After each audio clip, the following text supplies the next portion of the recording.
Hey everybody, it's Ben in beta, and I'm finally getting around to my HoverAir ProMax DJI Neo comparison. I've had the HoverAir X1 ProMax now for like about a month, and I've gotten a lot of time with it, so I know kind of how it performs. I was able to use the Neo for about 2 weeks before I returned it, so I'm just going to try to give my general thoughts between the two. It's really kind of hard to compare a $700 drone to a $200 drone. So some of the things that are similar between the DJI Neo, the HoverAir Pro, and the HoverAir ProMax are their 4K cameras.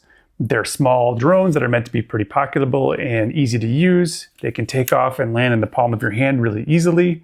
They're all kind of similar in that vein. So let's just go through a few different categories and we'll talk through which one might win or why you might buy one over another in a given category, so on and so forth. So price. The DJI Neo is $200. It's $289 with its combo and its 2 batteries and a charger. The HoverAir X1 Pro is going to be $500, and the Pro Max, like this one, is $700 with no extra accessories.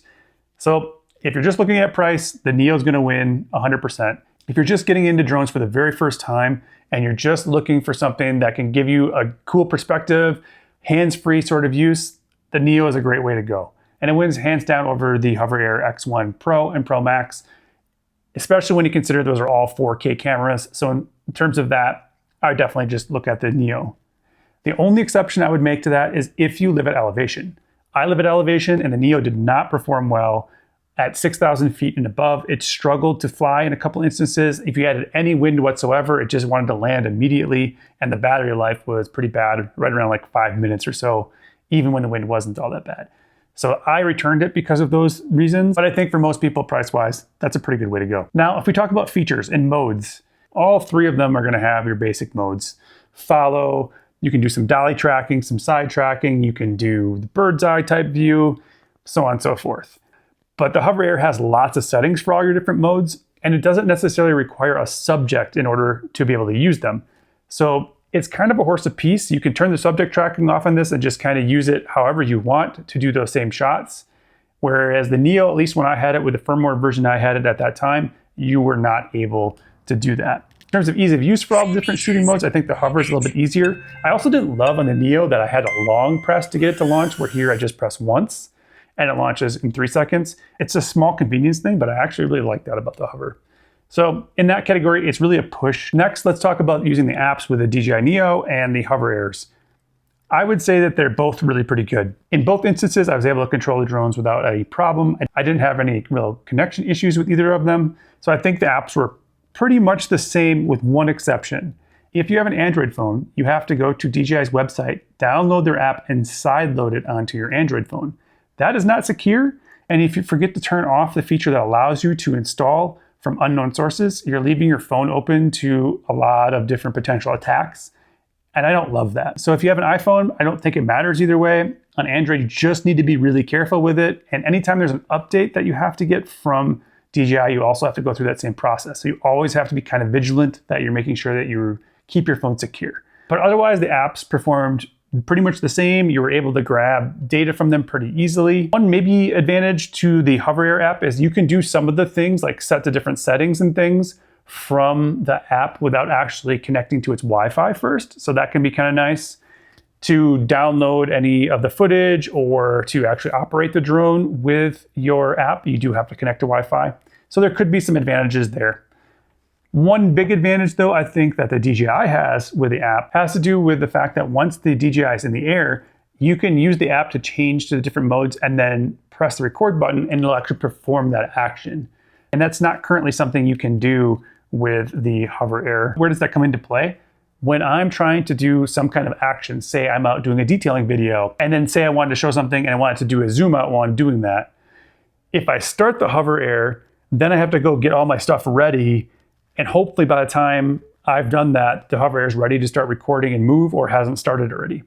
With the DJI, I could get it placed where I wanted to, grab the things I needed to, hit the record button, and then go about doing my shot and get the action that I was looking for.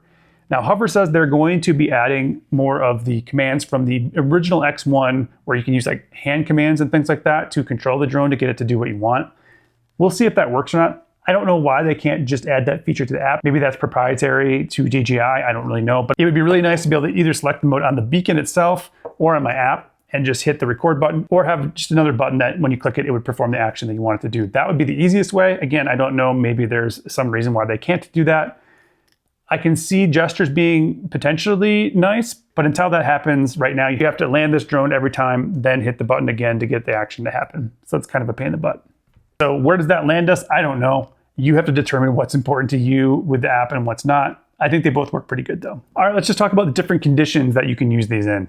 So the Neo has level 4 winds. The HoverAirs have level 5 winds. Now I've used this at elevation when it was about a 25-mile-an-hour wind, and it was still able to record.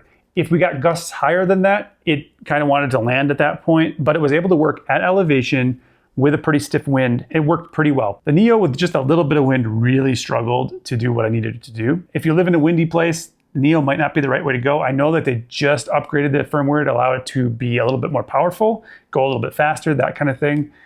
But I'm just guessing you're going to burn through the battery a little bit more quickly then too. The HoverAir definitely wins in terms of elevation and wind. So video quality wise, I'm just going to throw up some clips from both of these drones. So in this case, both of these are going to be shown in HLG HDR, even though the DJI Neo doesn't support that. So this is just being converted. That's as close as I can get in a video to be able to show you the difference between the two. But I'll let you decide which one's better, and I won't color correct or do anything like that. It'll just be, this is what it looks like. So it's a little bit unfair to the Neo because of the conversion piece. Honestly, I think the Neo gave you pretty good video quality overall and pretty good colors. I think the HoverAir Pro Max specifically is better. It has a bigger sensor in it, so it should perform better. It also has the HLG HDR mode, so it should also perform better in that case with HDR. That being said, it's still 4K video, and you can do some color correction and some editing to the Neo to make it look really good too. Either one's probably gonna be pretty good, but if you don't need all the fancy HDR and the upgraded sensor, you can look at the Pro. If you're still looking at the HoverAir side, and save yourself a couple $100, and I would recommend that for most people. Or you can still go with the DJI. It's up to you. The other advantage of the HoverAir X1 ProMax is this can shoot in 8K video. So if you're looking for that for the future, this is more future-proof. So along with the modes, I also want to talk about how well each of these tracks. One thing that I liked about the Neo is with the app, kind of going back to that, is the Neo told you what it was tracking, which subject it was tracking with a box. You don't get that on either the beacon or the app for the HoverAir, so you just have to trust that it's tracking, and it sometimes won't work properly unless it is tracking something if you have tracking turned on. So just something to be aware of. You don't necessarily know which subject the HoverAir is tracking versus what the DJI does. That being said, in something like the follow mode where it's following you around, I was run into several times by the DJI Neo. It nearly hit me in the face a couple times when I would turn around, or another time I was soaking a sponge in a bucket and it didn't recognize me anymore and it came in and ran into my back a couple times.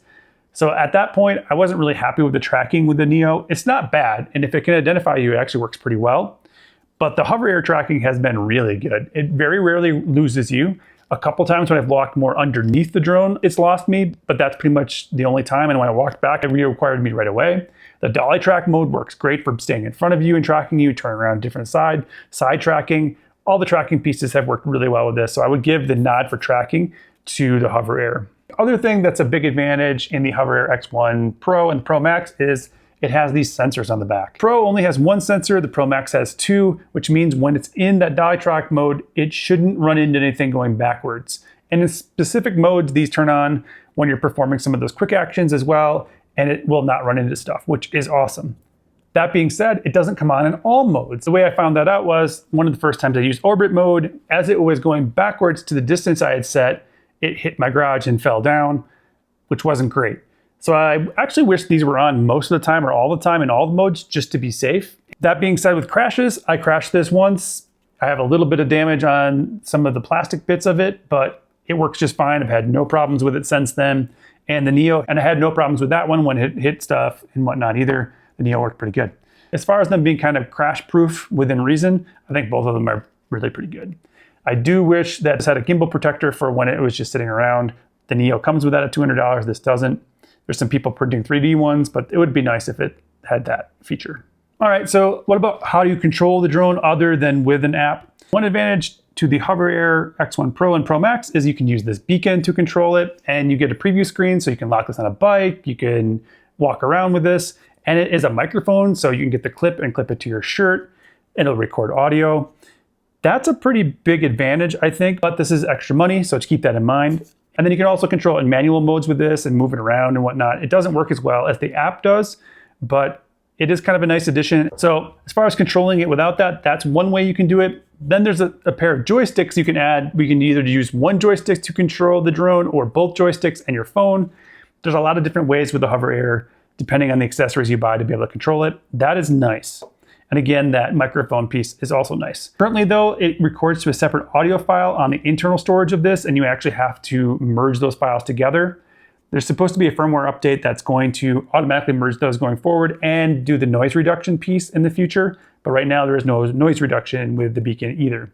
So while we're talking about microphones, let's just talk about DJI. You're supposed to be able to connect your DJI mic kind of through the system and have it automatically remove the propeller noise. I just wasn't able to test that. I don't think the feature was ready at the time when I wanted to do that. And to be honest with you, I initially thought having the DJI mic was gonna be great, but apparently you connect it to your phone and then it removes the prop noise that way. I just didn't find that to be very useful because when I connect my DJI mic directly to my phone, it's via Bluetooth and the audio isn't all that great. But if you do have a DJI mic or you want to use your phone, you can use that feature. Again, I don't know if that feature has launched yet on the Neo, but that's something that they're going to do if they haven't already done it. When you can remove the prop noise, it is just a nice way to be able to capture audio. With the HoverAir and the app, I actually thought the audio quality was quite good, and it did remove the prop noise. And so this should be recording my voice as well. And you have two options to remove every noise but your voice, or just the prop noise, and then leave like other noises in the environment around. It just removes the prop noise. So there's two settings, and I found it to work really well. I'll be much more excited when it works with the beacon though. You may never use any of that, so it may not matter to you.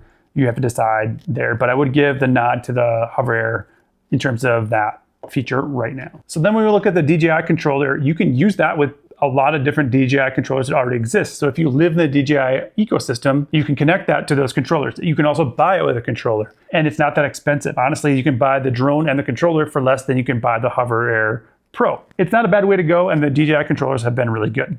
So I think that that's a win kind of for DJI in that regard, not having to put together a transformer in order to use an external controller, essentially. So you just have to decide if you want to invest in the DJI ecosystem, where you might buy more drones, as long as you can still buy them in the United States anyway, and add to your collection from there.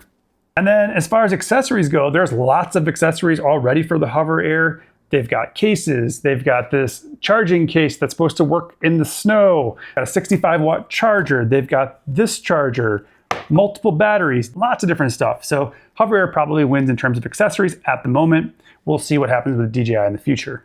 So where does that leave us? I spent my money on both of the drones. Again, I ended up returning the DJI Neo. That being said, if it was the first drone for somebody and they weren't really sure if they were going to really use it a lot, but they wanted to just kind of dabble, I would have absolutely no problems recommending the Neo, as long as they didn't live at elevation. I think that drone will provide most people with exactly what they're looking for from a drone of this type. Now, if you're somebody who cares about video quality, somebody who wants to have HDR features, if you're somebody who does a lot of action photography and you want to do dolly tracking, probably the HoverAir is going to be better. It actually has sensors in the rear. The Neo doesn't, and it never will. So if you want to be able to do any kind of camera work where you can be a little bit more confident that the drone's not going to run into anything when it's flying backwards, the HoverAir is really the only way to go. That being said, I think the Pro is just fine for most people. You can save a couple $100, maybe buy some of these accessories and accessorize your drone out a little bit more. So I would just leave that up to you. You have to decide where your money lies. Those are just the experiences I have had with the Neo and with the HoverAir Pro Max. Honestly, I like them both. So let me know in the comments which drone you either got or are going to get, or if you have more questions and you want me to try to answer something more specific between the two drones, I would love to do that. If you found this video at all helpful, please hit that like button, subscribe to the channel, share this out with anybody else who might be interested in the drone market and be looking for something like this. Thank you so much for watching. Remember, live your life in beta, and we'll see you next time.